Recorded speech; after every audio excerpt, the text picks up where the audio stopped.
Leslie, let me ask you to read a couple of the things that you wrote while you were there. But first of all, Sage Femme is a short poem that you wrote. Tell us a little bit about what a Sage Femme is first.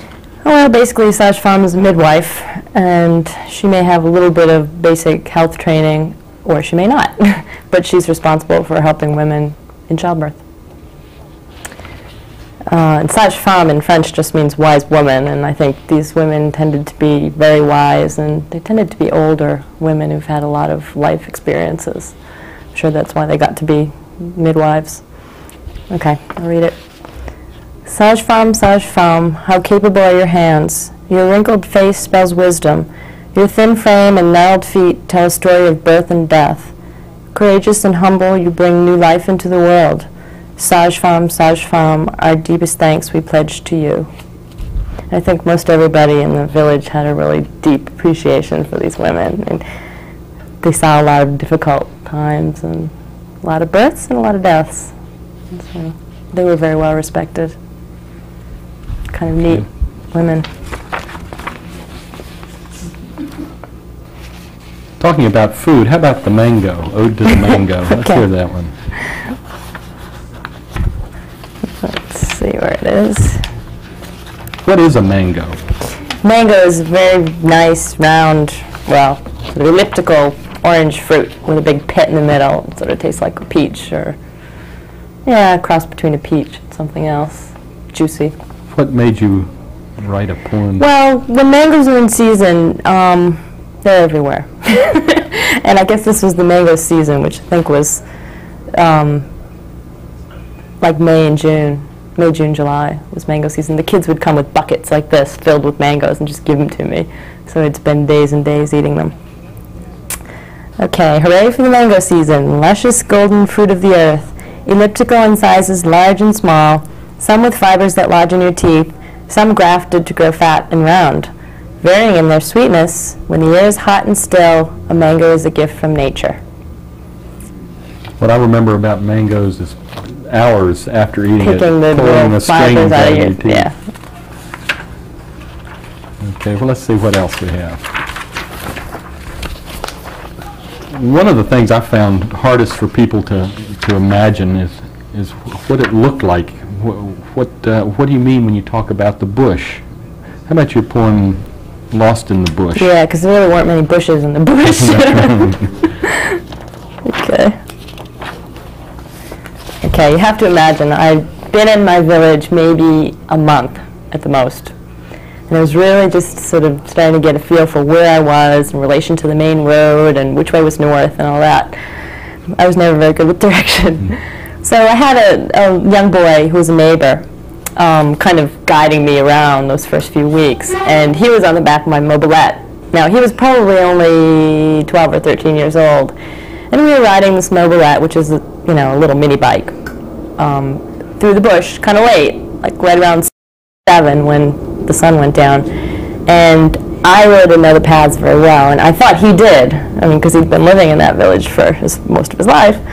But apparently he didn't. So this was the two of us, this 12-year-old boy and me, who's been in the bush for maybe a month. Turning over the rough orange clay, cracked open by years of erosion. The peace disappears, and I'm alone with my pounding heart. Sorcerers and demons laugh in the night air. Each time I slow to right my way, my lamp dulls, leaving me in inky blackness. The blackness makes me wonder if my eyes are open. No telltale trees or big rock formations. All around me is the bush, taunting me to come in, to become hopelessly entangled in her grasp. I find an opening and enter. With heart in mouth, I follow, barely breathing. Bouncing over newly harvested millet stalks, the trail continues no longer. Retracting, mind disoriented, I shudder with the prospect of passing the night in this blackness. No warm clothes, no matches, my defenseless body quakes in fear. My alternative is to wander and risk running out of gas, only to face an eternity of blackness, seething with evil, until morning light dawns. I try again. Another turn. I squint, then widen my eyes. Miraculously, I am found. Gone are the wild animals, snakes and sorcerers. Fervently I give thanks to God. My fear subsides, trembling, weak and small, I enter my home. That was really scary. I guess if it had happened to me a year later, I would have been a whole lot less scared. But I was really new to the area, and I was really frightened. I didn't even know what I was frightened of. You know, I made up these things. All in your mind. Yeah. People think of Africa in that way, as dark That's and right. mysterious and wild, with wild animals. What did you ever see? Yeah, well, it really wasn't the wild animals that people were afraid of. And I think after I talked with people long enough, I realized that the idea of sorcerers and evil and demons was very real to people. And that scared me. I think, you know, when we're in the Western world, it's very easy to discount the fact that these things even exist because we're so rational. Everything can be explained scientifically. But in Africa, it can't.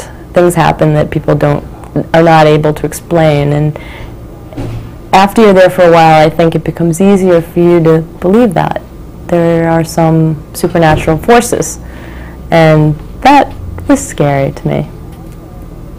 As for animals, the only things I really saw in my village were monkeys. That was it, really. I mean, there wasn't much cover for animals to live in. There wasn't much for them to eat. So apart from the cattle and the small animals that people raised, there really wasn't much wild. If you were to go back for a visit, as many of us have done or would like to do, what would you do? I would love to go back to my village. I think many of those people are still there. And as I said, I think we'd have a really nice time together. But, you know, what do? Sit in a market and talk to people and maybe drink beer, visit people in their homes. It's a lot of visiting, very, very social place to be. You can't go out to the movies, you can't go shopping, you can't do things that we do here, so people tend to focus on each other a lot more. And I would really like to go back and catch up with people. Of course, I'd like to visit the capital too, and maybe the hometown of this colleague that I spoke about earlier. I'd like to visit his family because I spent one Christmas with them, and they're really nice people. It'd be fun to visit. Thanks. Good.